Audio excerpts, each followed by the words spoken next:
Hello, my name is Daniel Wahl. I'm the author of the book Designing Regenerative Cultures, and I very much appreciate this opportunity to tell you a little bit more about my motivations behind writing the book and what the book is all about. We're basically at a point in human evolution where the kind of changes humanity has caused within the planetary biosphere over the last 8,000 to 9,000 years since the beginning of agriculture are pushing us to a point where we have to either fundamentally redesign the human impact on Earth from being by and large degenerative and exploitative of life to re-entering the community of life as a regenerative healing presence. The only way we can do that is by coming home to place. There's no way we could ever save the planet, but we can all save place by place the communities and the ecosystems which we inhabit. And if we mutually support each other to do so in each place, in each bioregion across the planet, I believe we both create the resilience infrastructure to weather the next coming decades, which are most likely going to be turbulent, in a better way. And we are much more likely to increase our chances to make it through this eye of the needle. We're now at a point where the jury is out whether the level of climate change we have already caused will create a runaway cycle of deterioration in the global climate system and even more cascading ecosystems collapses and biodiversity loss, which ultimately would lead to a very much impoverished planet, possibly even without humans, or whether we have this window of opportunity in which we can heal our ecosystems and heal our local communities, and in the process actually begin to restabilize climate. And importantly, we can only do so if we do so systemically in a healing ecosystems way, and not if we pin everything on a singular measurement like carbon. All the good intentions to just work on climate change based on the carbon cycle are too non-systemic to really have an impact. We need to find a more holistic way of changing our presence on Earth. There's a fundamental worldview and value system change. More than that, there's a change of being and how we see ourselves and the stories we tell on how we relate to each other and how we relate to the rest of life that needs to happen in order to achieve this transformation of our human impact on Earth. And one of the core elements here is that we have been telling a story of life based on individuals and individual species. And based on that, we have created a story that is all about the survival of individuals and individual species and scarcity and competition. But another way of looking at life, when we actually include the complexification that life has produced over the 3.8 billion years, is that life is actually a planetary process, which over 3.8 billion years has created conditions for more life to flourish on this planet. So life proceeds as a process of diversification and then subsequent reintegration of that diversity at higher levels of complexity. And if we look in the history of evolution, we can see that the new forms of integration at higher levels of complexity have normally happened through the evolution of new forms of collaboration, not through competitive dynamics. And so fundamentally we have to rewrite ourselves back into this life as a planetary process, understand that it's not about the survival of the individual or the survival of the species. The unit of survival is actually the species and its environment. Gregory Bateson already said that in 1970. And so the core of creating regenerative cultures is to create cultures that actually fit into the wider community of life in each place and each bioregion in such a way that we improve the capacity of that bioregion to flourish, to thrive, to be bioproductive, to maximize photosynthesis and build soil, to create the kind of inheritance that we have taken on from the past from our bioregionally adapted human ancestors that for 99% of the life of our species, we have lived in regenerative cultures deeply rooted in bioregional context as stewards, as custodians of these ecosystems. And there's still indigenous cultures on every continent that tell the story of how we can relate as nature to place, as healing and nurturing influences of that place. So what's also very important to keep in mind is that right now, where suddenly everybody is very interested in this notion of regeneration, and because we're beginning to see systems collapse all around us at bigger and larger, like at small scales and large scales, we're beginning to see that a lot of the certainties that we thought we had don't exist anymore, and we're seeing the impact all over the planet of these degenerative actions. People are beginning to come home. Life is coming through them as a planetary immune response, as Paul Hawken called it, of life wanting to continue and us stepping back into this role of being a regenerative presence on the earth, as we have been in our past and as we can still learn from indigenous cultures. But of course, we also need to integrate the vast knowledge and technological capabilities that modern science has brought us, but in a wise way, and also have a very nuanced conversation of which technologies to use to what extent and when, and not let technologies guide our future and shape our future as if they were inevitable. We have created them, and we can either use them or not use them, and we can also choose which ones to use to what extent. In a similar way, we've created this current economic system, and if it is structurally dysfunctional and drives inequality and increasing ecosystems degradation and ultimately the collapse of planetary health and human health, then it's maybe also time to fundamentally redesign our economic system. But what's important to keep in mind when we talk about this shift towards a regenerative culture is not to dismiss sustainability as if it's not of value. Right now, there are consultants in so many areas just filing their files on circular and sustainable and lean and smart, and opening up the file regenerative to sell the new story around what does regenerative culture, what does regenerative design and development, what does a regenerative business look like. And of course, on the one hand, that's exciting. On the other hand, there's a danger of watering down this into just another label. And we're actually talking about a fundamental shift in the way we relate to nature and to each other, and the way we see and work the potential of change.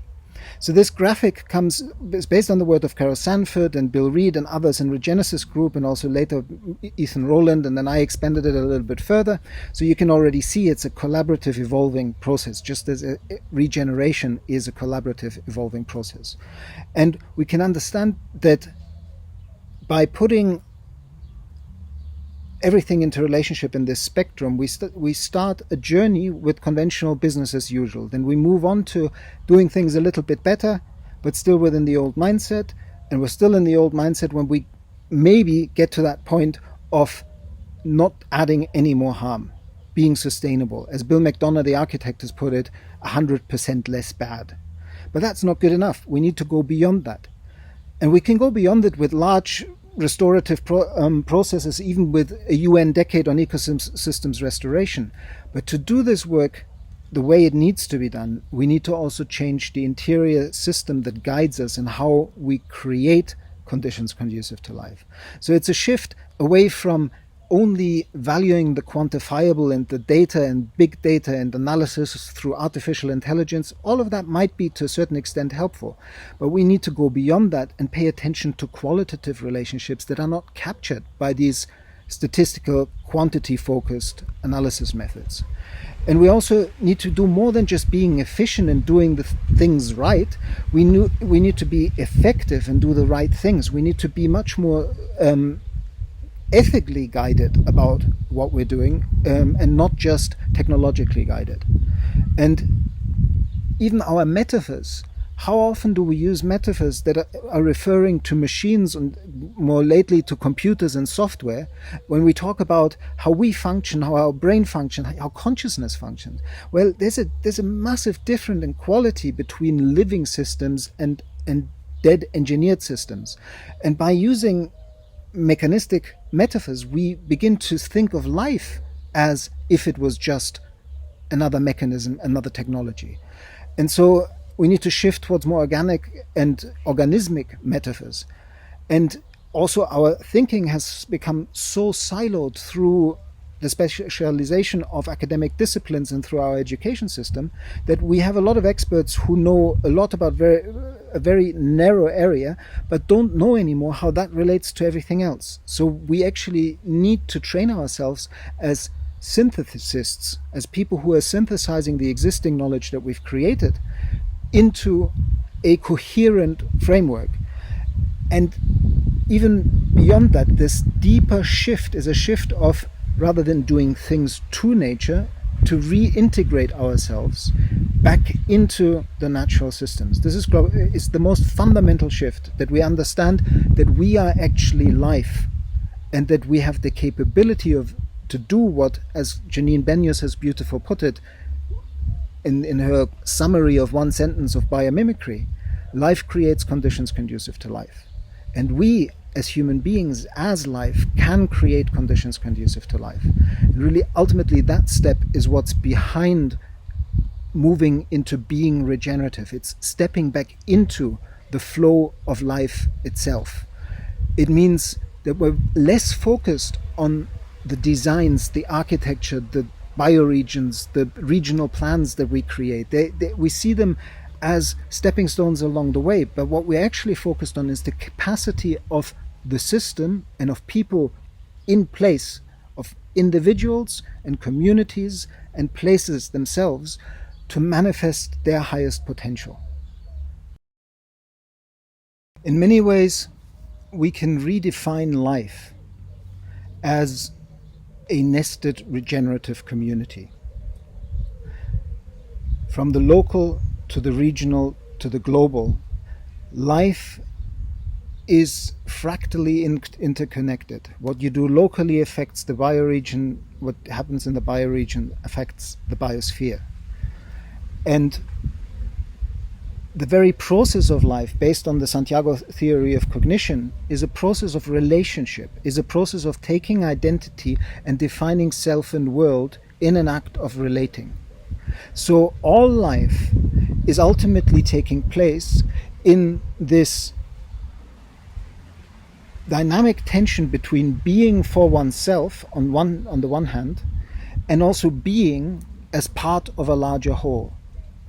And the paradox of being is that we're both at the same time, that we're not separate from this world, but we're actually expressions and emergent properties of this complex, transforming, dynamic system that is evolving and has created life on planet Earth, that has created a pocket in the universe where something very unusual is happening, syntropy, where we're pushing against the physical tide of entropy of the system running down energetically and actually creating a more abundant space. So life is not a competitive process, it's a collaborative process that actually creates collaborative abundance. And so even the framing of nature, culture as if separate, even technology and nature as if separate, because if we're really fundamentally understanding technology, it's also an emergent property of that biophysical system. It might be maladaptive, so we need to be very ethically wise about what technologies to use, but it's still part of the same system. And the other currently very popular one, as we talk about the so needed shift from me to we, from individualistic, self-absorbed cultures to more collaborative and cultures of solidarity and co-creation, there's a danger of overswinging the pendulum in this framing. We're moving from ego to eco. There is a healthy expression of self that is in service to life, and there's a healthy expression of the collective that is in service to life. And so, because otherwise we can create we's that identify themselves not with everything and again against something else. And in the long term, we all burn out as individuals trying to be of service if we don't also ask the question, how does what I do serve myself, my community, and life as a whole? And the ancient Vedic notion of seva is the resolution from this ego-eco tension to expressing the potential both in the individual and in the collective in service to life, because it understands from the beginning that life in and of itself is planetary and we're expressions of it. So whatever we do so life thrives in the places that we inhabit, we do ultimately to the human community and to ourselves. And so the level of healing that now needs to take place is a process of human re-inhabitation of this earth in service to life. So what evidence is there that I'm not just talking about some kind of theoretical idea, some kind of philosophy of life that sounds all very nice but has no relevance or no actual reality around the globe already? Well, the process of coming back to life, of re-understanding that at the very heart of the evolutionary process is each individual and each species' role in supporting the evolutionary process, has been going on for quite some time. And the architect, visionary designer Buckminster Fuller wrote in a book that is by now more than 50 years old, which was called Operating Manual for Spaceship Earth, that it is obvious that the real wealth of life aboard our planet is a forward, operative, metabolic and intellectually regenerating system. Our children and their children are our future days. If we do not comprehend and realize our potential ability to support all life forever, we are cosmically bankrupt. So that to show that people have been talking about regeneration for a long time in this rediscovery of something that is actually our species' inheritance. As a species, we've been regenerative cultures for most of the journey. We now have evidence that the Amazon rainforest in Colombia and also in Peru and the Pacific Northwest forests are basically the kind of abundant, diverse ecosystems that we encounter there because they have had human inhabitants nurturing them into a specific species composition and specific relationships that made them more abundant systems. So we can heal ecosystems. We have examples from all over the world where people have brought entire watersheds back to life. In this map, like just because I can't in this short conversation or short presentation give all these individual projects the value that they deserve, I would encourage you to go on to the Google Map site regen.earth and click on these different markers, because each one of them is a project of regeneration that already has the level of maturity that it has a good website and a little video telling its stories. So you could just click through and watch the little videos and get a sense of how diverse the approaches around the planet already are, of people trying to bring this regenerative impulse back into the forefront of our species, because that's what our future depends upon. Thank you. My friend Bill Reed from Regenesis Group once said to me, Daniel, it's impossible to save the world. It's impossible to heal the world. You can only save places. There's a lot to learn from that sentence, because if we pay attention, so much of our theory of change, of how we're going to make a difference in the world, is to look at the problems we need to solve. But when we focus on place and potential of place rather than solving problems, we begin to look at the biocultural uniqueness of each locality and each culture, and the diversity of the local ecosystem, the climate conditions, the water availability, the changing conditions in the context of climate change, political history. All of that is influencing the diversity of people who are in that place now. It's not only about the people who were the original inhabitants of a place, but the mix and how it evolved and who's there now.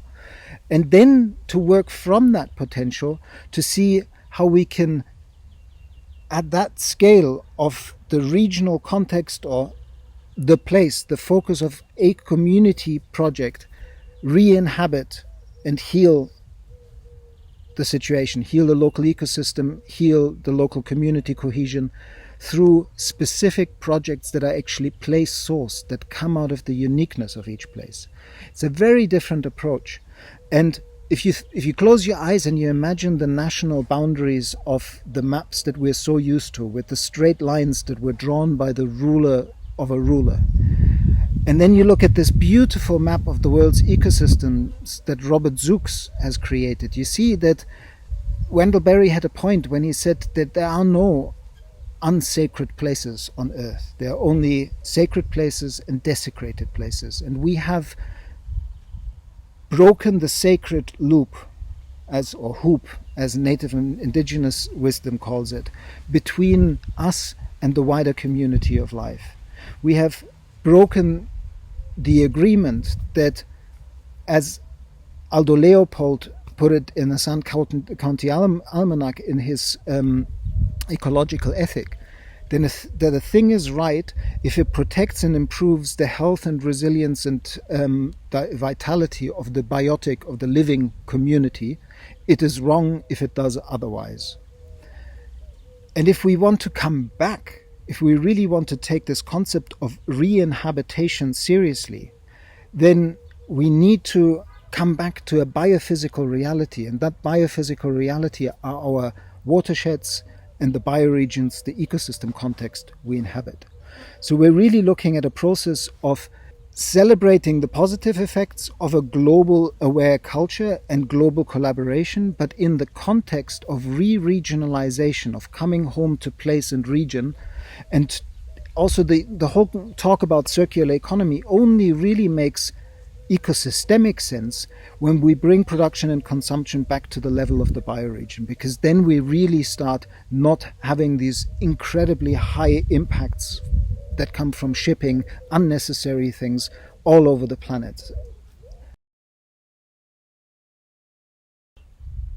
Clearly, this is not about closing the borders and creating some kind of survival unit at the bioregional scale, or defining one's bioregion as othering people outside that bioregion and somehow protecting against them. That would not be regenerative in its approach, because it wouldn't understand that everything is a nested, interconnected system that is interdependent. But it's bringing home our capacity to meet the needs of a population in place within the limits and opportunities of that particular bioregion, and to do so in such ways that we actually create healthier ecosystems and healthier culture and more employment and more social contact and social cohesion, and more capacity to weather an uncertain future, which we most likely are going to have. The pandemic has showed us how quickly things can change, and climate change will be even more drastic in its impacts on disrupting global supply chains in the future. So at the bioregional scale, we can somehow heal and develop the potential of the dynamic between local and national or global issues, and reconcile a global approach that is healing planetary illnesses, improving planetary health through a localized, place-sourced and bioregionally focused healing of ecosystems and the biosphere. In 2006, I finished a PhD at the University of Dundee entitled Design for Human and Planetary Health.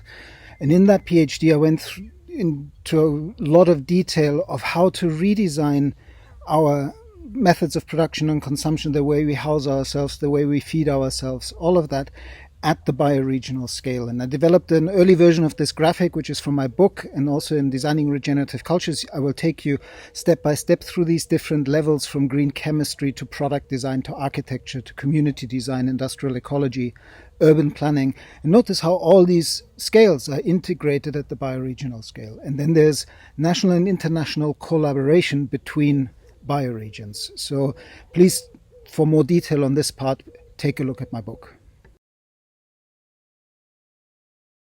Almost equally, if not more important, than the fundamental changes of design that we now need to focus in terms of remaking the human presence on Earth is the awareness that design and worldview are very much linked to each other. So we need to really pay attention to the way that our designs go on designing, as the designer Tony Fry has put it, or as the famous politician Winston Churchill put it, first we shape our buildings and then our buildings shape us. Which means that we're surrounded by past design decisions which we're either taking on board unquestioned or we decide to redesign them. And this is at every level, from our food systems, our energy and water systems, our houses, our products.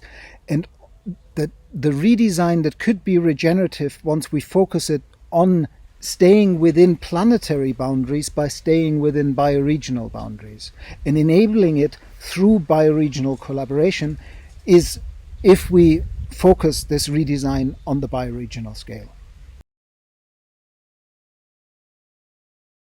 What is really important to understand is that when we talk about shifting from sustainability, going beyond sustainability to working regeneratively, it is not just a shift of product design, architecture, bioregional design. It is a shift in the way we work, in the way we define our journey into the future, in the sense that sustainability and most strategic futures work has always been about creating this ideal image of the future where we one day will arrive, the sustainable future or regenerative cultures.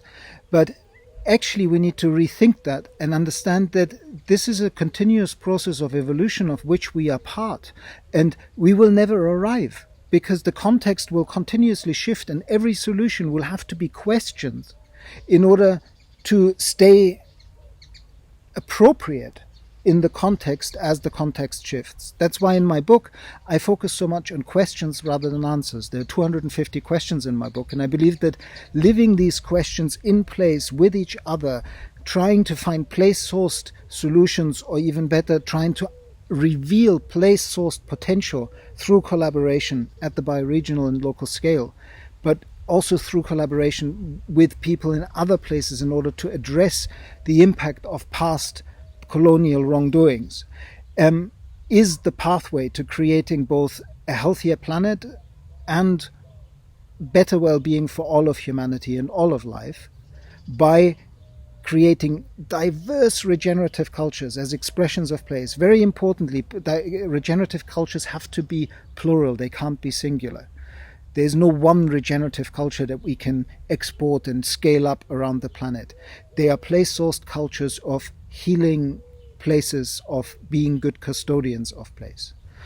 And when we take a closer look at this shift of thinking towards a journey, an evolutionary process, we also shift away from the solutions more to the capacity of the system itself to evolve.